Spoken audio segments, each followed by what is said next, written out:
That's really good advice, actually, though, I think, like to not compare yourself, because that's I think the nature of it, right? Is you're trying to do your own thing, and yeah, you can take some inspiration here and there, but not to hold yourself to some like unattainable version of perfection, right? Like some things that you do are going to be amazing, some are going to be okay.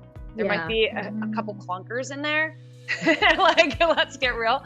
Actually, that was one of the things I wanted to ask you is like, when in the past, when you've tried to like put together a specific strategy, or you had maybe a plan for like a longer format thing where you were doing like a series or something like that, have you ever like encountered a situation where like, man, that one was a clunker?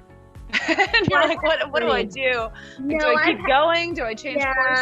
You know what? I've had plenty. Well, and I think though, all of it was also like just an evolution, because for me, just even the video editing piece of it, a lot of it, like just seeing, like, it's funny, I'll go back and see like how I'll have edited videos in InShot, and it was before I even knew how to put music in there or whatever. So it's like, yeah, a lot of my content back in the day is just like, it's just awful, but it's awful if you compare it to what like I've done now, right? So, but at the time, like I thought I was doing kind of like what was cool in that moment. So that's the thing too, is that I have to like, I try not to think about the ones that are just awful. You can't compare yourself to yourself. I try to think about it as like, well, that's part of the process. Like, once again, it's that learning curve, and you know, everybody has to have it. I mean, my first video that I ever did on LinkedIn video, 2018, my ex-husband and my kids to this day make fun of me on that video, because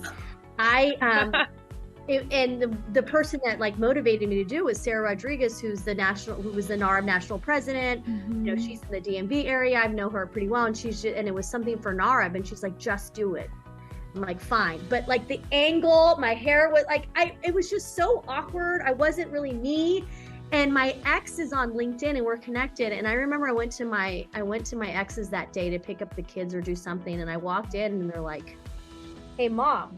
So like, I was like, did you show the kids my video? They're like, I had to, Raquel, because that was, you don't know me.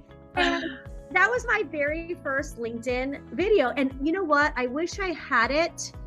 I don't think I have it anymore, because, you know, when you switch enough phone, you lose your phone enough, a lot of times you lose stuff.